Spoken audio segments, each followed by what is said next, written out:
Our service today is about why are we as Christians called to give? Out of interest, I wonder how many of you could hazard a guess at how many references to generosity and giving there are in Jesus' parables.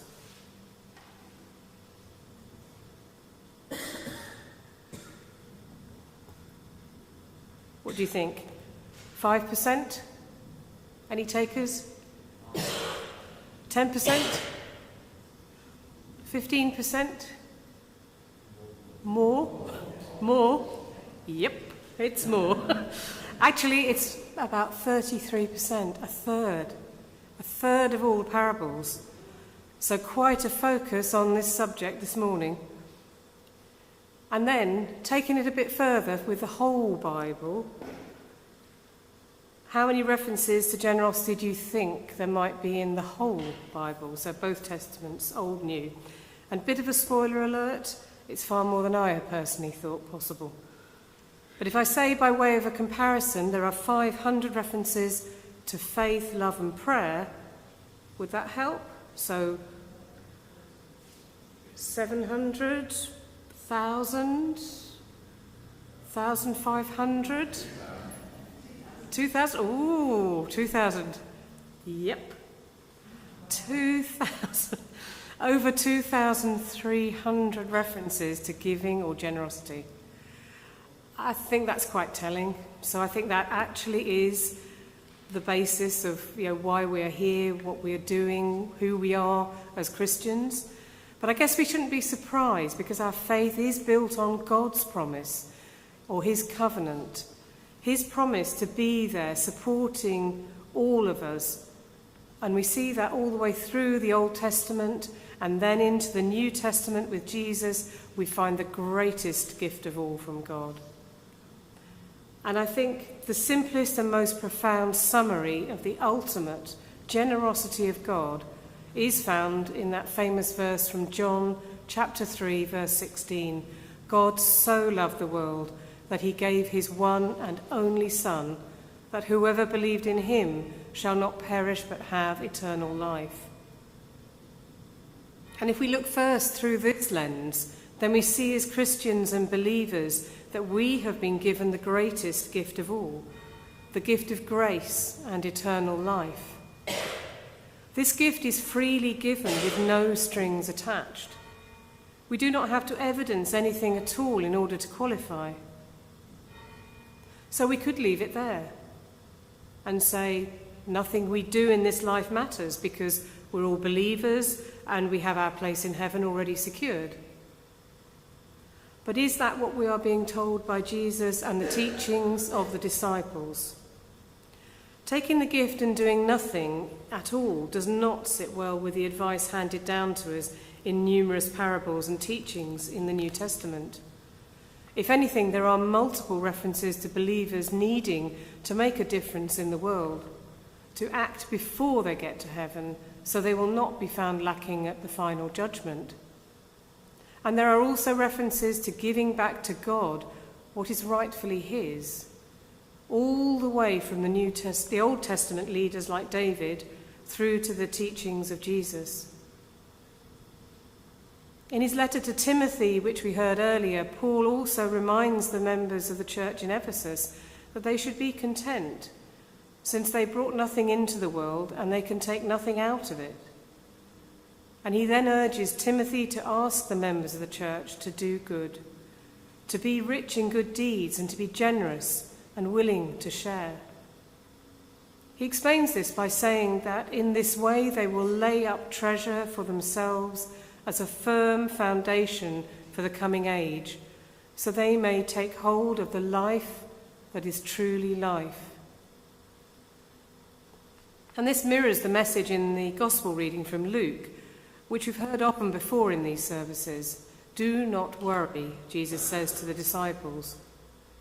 Provide purses for yourselves that will not wear out, a treasure in heaven that will not fail.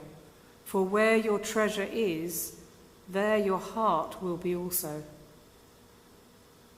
But if our hearts are to be focused on heaven, how do we work out what we should all individually be doing here at St Mary's in Wendover? Clearly there is a line here which says that we are the beneficiaries of God's generosity. We should look on what we have and try to work out how we can make a difference in the world with what we have. If we look at everything that we have as belonging to God, then we shift our perspective and we can see that everything that we are and have should be made available to God, including our work, our leisure, our gifts, our time, and of course our money. I think it might be helpful to think of this in terms of a triangle. At the top is our time. The bottom left of the triangle is our talents or our skills, and the bottom right is our money.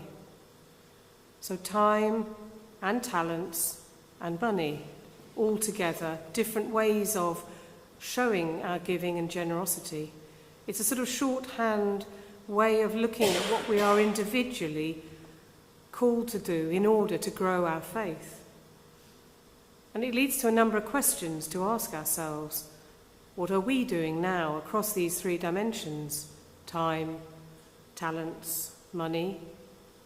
And what do we want to achieve here at St Mary's and here in our community? And how can those three elements help make a difference? Are we doing enough with what God has given us? Could we do more? Now, many of you are already helping out in many different ways, and the church is extremely grateful for all that you are already giving. So a great big thank you to everyone who is. But there are a number of challenges that are coming up in the future which might mean we do need to look at things differently. For example, if we want to get some clergy support for Sally, then we will need to have more money in the Ministry Development Fund. If we want to do the HS2 sound remediation work, then we will need to fundraise for part of that. So if we go back to the triangle which we were looking at earlier, this is now a combined version of the time and talents part of that triangle. And I think it raises questions. So how much time do we give to St Mary's? And how do we use our talents or our skills to help St Mary's? And where maybe could we use our time or talents more or more effectively? If we're asking ourselves where we could help, then perhaps it's useful to look at where St Mary's does need more people. Now, there's quite a long list here, but one or two of those might appeal to one of you, or if you have some capacity. So if we could look at ministry tasks, including leading the intercessions or prayers, or being a sacristan, helping at services, stewards, coffee makers, tidying up afterwards and live streaming, helping the church grounds maybe, church building, being on the relevant committees and being involved. At the young people's activities, so volunteers with sparklers and the other activities Jack is running, Shine, for example, in the summer holidays. And then Wendover Arts Festival, if you recall last year we raised a substantial amount for the church. So that is being a major fundraiser. We want that to be a success again this year. And there is a need for much help both in the car park and in the church. And publicity, help with publicity, getting the messages out to us all, things like the newsletter and what we put onto the website. Now, if you think that any of those appeal to you, please feel free to talk to a member of the ministry team or a church warden if you think that you can. Thank you, Sarah, for drawing that all together, and to Matt and Richard for their input. I think for that it was particularly important for us to all hear because some people have been around for a long time and know exactly what goes on, and others are newer and not always aware. I was going to sit and try and find the pages on the website to show you, but please do go on to the St Mary's website and you will find the pages there that do tell you about legacy, about parish giving that's there. And on this coming week's update, I will also put some of the links there so that you can see them as well.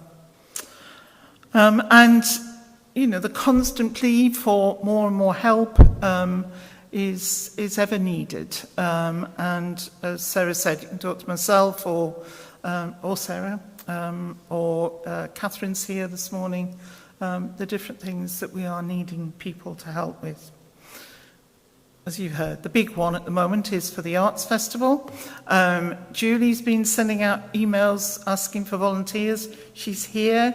If you can help at all, from Friday the 22nd through to Monday the 25th, but also there's other jobs around the edges that need doing on other times.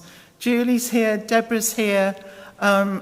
Please talk to them, and even if it's exchanging email addresses, so that you can be helping during that time.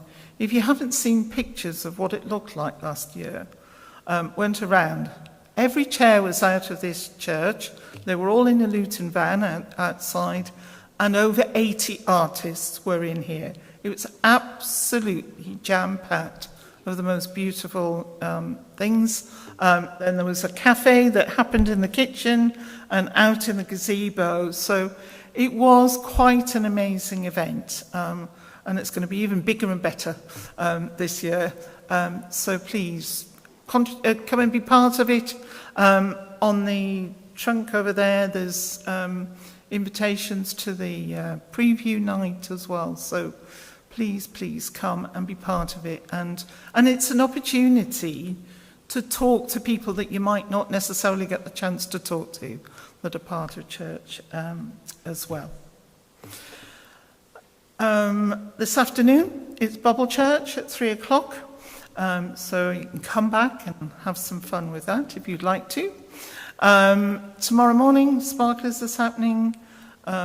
Then on Thursday, it's 10:00, got our normal midweek communion. And then at 2:00, it's Tony Plale's funeral taking place here. That is going to be live streamed. So if you aren't able to come but want to be able to see it, then it is being live streamed. Next week, you've got to get up a bit sooner, I'm afraid. It's a joint service for the APCM, 10:00, where during the sermon slot, I will review the year that we've had and be talking about where we're heading. And then after the service, we'll have our annual parochial church meeting. We have two meetings, actually. We have one where we elect church wardens, and then we have a second one where we receive the financial report, the report about what's happened in the church, elect deanery synod members this time. And it all happens as quickly as I possibly can make it happen. So you don't have to be sitting around forever for that. But that is an important event. So that's happening next week. I think that's everything I need to share in terms of notices. The grain of wood beneath my hand, quiet out patch of land. A single word I understand, these gifts I hold. A lot to share, a seed to sow, to feed a root and help it grow, to move with purpose, steady, slow. A story told with open hands, we build it so.